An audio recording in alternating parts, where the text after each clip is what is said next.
चिवेली ग्रामपंचायतीतील राष्ट्रीय पेयजल योजनेवर भ्रष्टाचाराचे गंभीर आरोप करत ग्रामस्थांनी प्रशासनाविरोधात आक्रमक भूमिका घेतली आहे. या कथित गैरव्यवहाराची तातडीने निष्पक्ष चौकशी करून दोषींवर कठोर कारवाई करण्यात यावी, अन्यथा आमरण उपोषण सुरू करण्यात येईल, असा स्पष्ट इशारा ग्रामस्थांनी दिला आहे.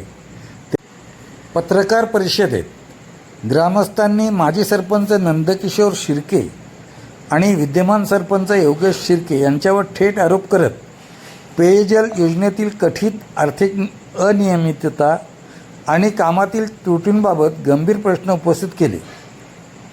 कॅमेऱ्यासमोरच त्यांनी या प्रकरणाची उच्चस्तरीय चौकशी करून संबंधितांवर गुन्हे दाखल करण्याची मागणी केली. ग्रामस्थांच्या म्हणण्यानुसार या संदर्भात अनेक वेळी तक्रारी करूनही प्रशासनाने कोणतीही ठोस कारवाई केलेली नाही.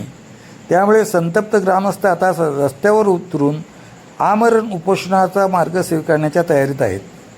दरम्यान या प्रकरणामुळे चिवेली गावातील राजकीय वातावरण चांगले तापले असून प्रशासन आता कोणती भूमिका घेते याकडे सर्वांचे लक्ष लागले आहे. यावेळी सिद्धेश शिर्के, विद्याधर साळुंखे, माजी उपसरपंच कादीर गोळकर, हशमत महालदार, मकबूल बाचने, साबर अली चौगले, मुझफ्फर दिवेकर, आसिफ खान, खालिद दिवेकर, अब्दुल्ला बाचने, इमाद खान, मोहन गुजर, अनिल विचारे, आकेश दंदने, निलेश सुर्वे, अशोक मोहिते, तेजस शिर्के, संदीप शिर्के, सुधाकर शिर्के, राजेश वने, संदीप शिर्के आदी उपस्थित होते. चिवेली गावामध्ये राष्ट्रीय पेयजलच्या प्रयत्नात भ्रष्टाचार झालेला आहे, काय सांगाल तुम्ही? चिवेली राष्ट्रीय पेयजल योजनेमध्ये सन 2020 मध्ये जो अहवाल सादर झाला होता जिल्हा परिषदेला, चौकशी अहवाल जे जिल्हा परिषदेच्या अधिकाऱ्यांमार्फत 5 सदस्यांकडून सादर झाला होता, त्याची रक्कम 32 लाखापर्यंत गेली होती आणि योजना फक्त 44 लाखाची होती. पण जिल्हा परिषदेने तो अहवाल का दडपवला त्याचं उत्तर अधोरेखित आहे. त्याच्यामुळे परत मी त्याची फेर चौकशी करून त्याची चौकशी लावण्याचं केलं आहे. आता त्या फेर चौकशीमध्ये परत जिल्हा परिषदेने फेर चौकशी केल्यानंतर परत गेल्या महिन्यामध्ये त्याचा अहवाल सादर झाला. त्याच्यामध्ये 33,50,000चा अपार झाल्याचं सिद्ध झालं. आता आमची एकच मागणी आहे, ज्या पद्धतीने बोरगाव ग्रामपंचायतमध्ये अशाच प्रकारे राष्ट्रीय पेयजल योजनेमध्ये अपार झाला होता आणि त्याच्यामध्ये जिल्हा परिषदेने 28 जणांवर गुन्हे दाखल केले होते, तीच कारवाई चिवेली प्रकरणामध्ये होणे अपेक्षित आहे. त्याचा आता आमचा सतत पाठपुरावा चालू आहे आणि आता अपार म्हणजे जिल्हा परिषदच्याच अधिकाऱ्यांनी अहवाल सादर केल्यामुळे त्याच्यावर कारवाई करणं उचित राहील. आतापर्यंत 3 ते 4 वेळी चौकशी झाली, आता मध्यंतरी पण चौकशी झाली होती, त्याचा काय अहवाल आपल्याला प्राप्त झाला आहे? आत्ता जी शेवटची जी चौकशी झाली त्याचा अहवाल आता आम्हाला या 8 दिवसापूर्वी प्राप्त झाला. त्याच्या अनुषंगाने जो पहिला जो अहवाल सादर झाला होता 32 लाखाचा, तो अहवाल अधिकाऱ्यांनी उत्तम प्रकारे सादर केला होता. पण त्याच्यावर आक्षेप घेतल्यामुळे जिल्हा परिषदनी पुन्हा त्याची फेर चौकशी करण्यासाठी समिती नेमली होती. पण आताच्या ज्या समितीने जो अहवाल सादर केला त्याच्यामुळे अजून 1.5 लाखाचा त्याच्यात अजून अपारची रक्कम वाढली. हा म्हणजे 33 लाखाच्या वर आता तो अपार झालेला आहे. सध्याच्या प्रकरणामध्ये माजी सरपंच काय सांगा? आता ह्या प्रकरणामध्ये जी जे पाणी पुरवठ्याचे जे मेन अध्यक्ष होते, ज्यांच्या अध्यक्षांनी सचिवांच्या सहीने चेक सुटत होते, तर ते अध्यक्ष आहेत त्यांनी ह्याच्या आधी चिपळूणला पंचायत समितीमध्ये उपसभापती पद पण भूषवलेलं आहे. श्री नंदकिशोर शिर्के यांनी ह्याच्या आधी पण सभापती पद हे भूषवलेलं आहे. आणि आता आमची अशी मागणी आहे की जर त्यांनी स्वतःच्या गावामध्ये जर एवढा मोठा अपार झालेल्याचं दडपून ठेवलं तर त्यांच्या कालावधीमध्ये, ज्या उपसभापतीच्या कालावधीमध्ये त्यांनी इतर चिपळूण तालुक्याच्या गावामध्ये किती भ्रष्टाचार केला असेल त्याची आपल्याला चौकशी होणे आमच्या ग्रामस्थांची मागणी आहे. हा तुम्ही आरोप करता? आरोप म्हणजे कसं, तर स्वतःच्या गावामध्ये जर ती व्यक्ती एवढं अपार करू शकते आणि तो दडपू शकते आणि त्याला माहिती असून सुद्धा त्यांनी बुक करून गप्प बसणे, म्हणजे इतर गावामध्ये पण त्यांनी केलं असणार हे एक विधी लिखित आहे आणि होणं अपेक्षितच आहे. प्रशासकीय अधिकारी लोकप्रतिनिधी यांना हाताच्या जोडून प्रकरण मिटवण्याचा प्रयत्न केला जातो. नक्कीच, कारण काय आहे की तात्कालीन जे आता जे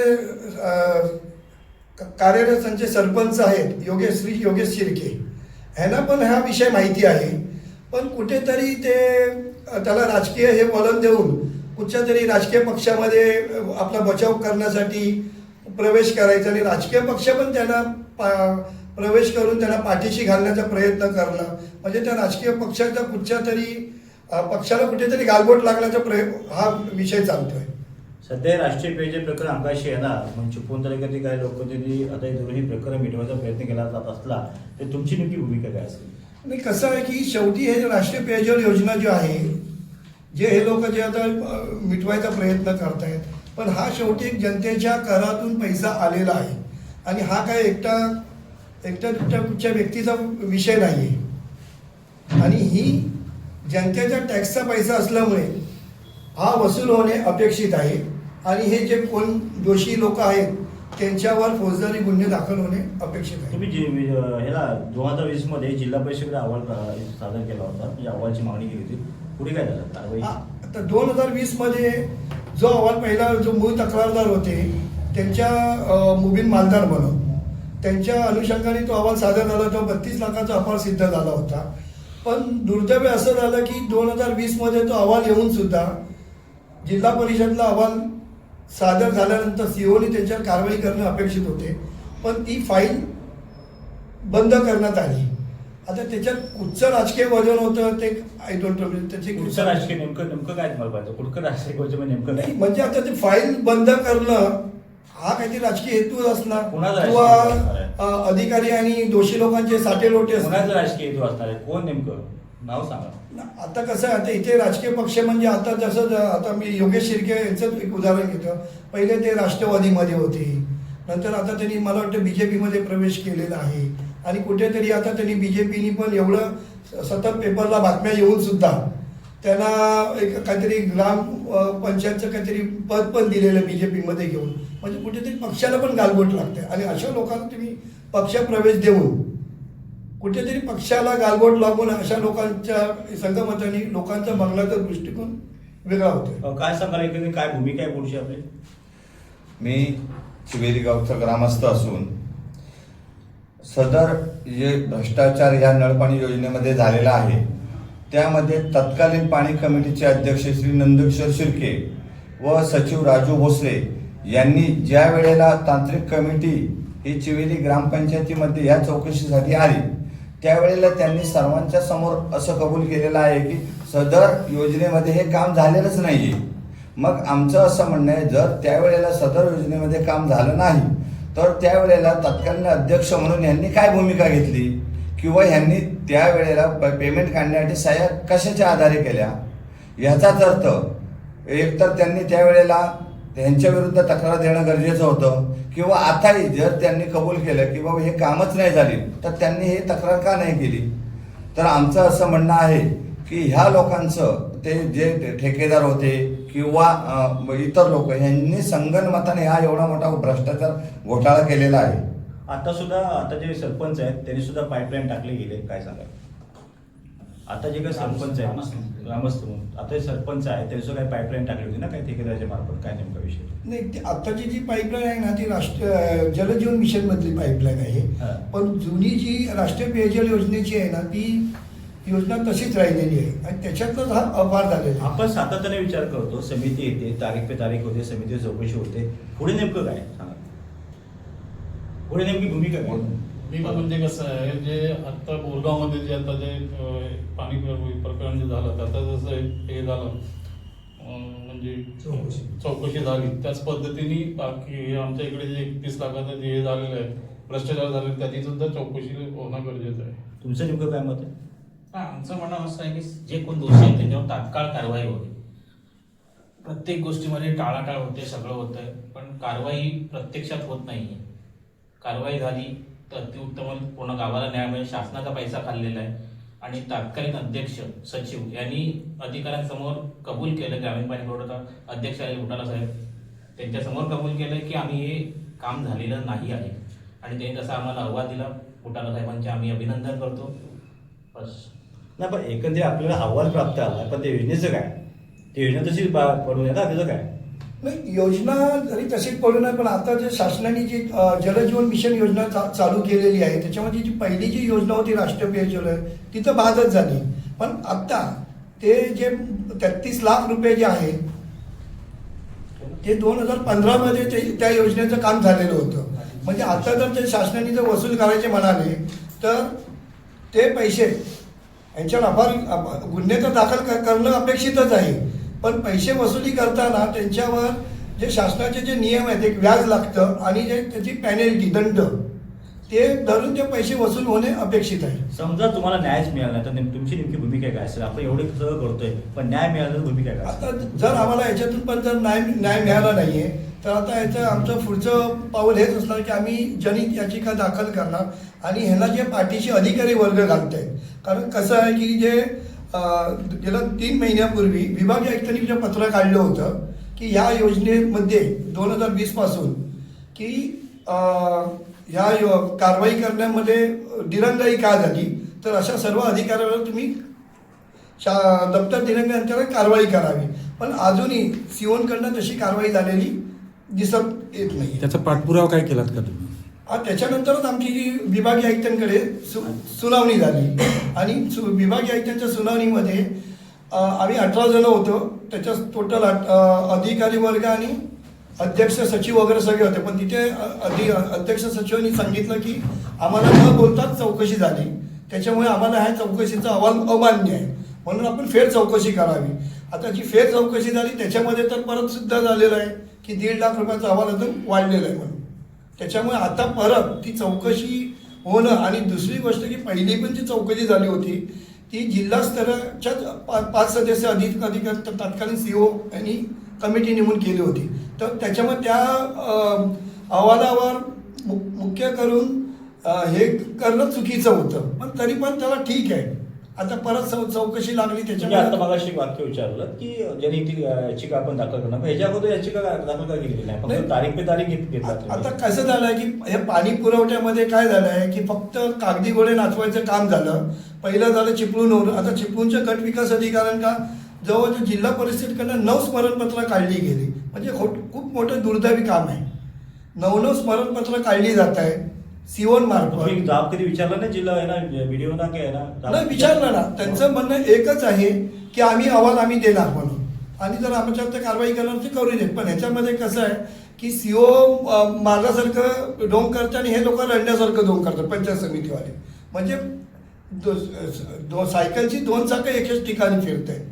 म्हणजे कारवाईसाठी पुढे काहीच होत नाहीये, पाऊल पडायला जे पाहिजे ते. काय असेल आपली भूमिका? माझं म्हणणं काय माहिती काय, जर पाईपलाईन कामच झालं नाही आणि तुम्ही अहवाल देताय त्याचा काय उपयोग आहे? 1 इंच पाईप न बदलता तुम्ही एवढं पेमेंट निघालं, ते पेमेंट कसं निघालं? आणि सचिव आणि अध्यक्षांनी सगळं सांगितलंय की हे काम झालंच नाही, मग पेमेंट आलं कसं?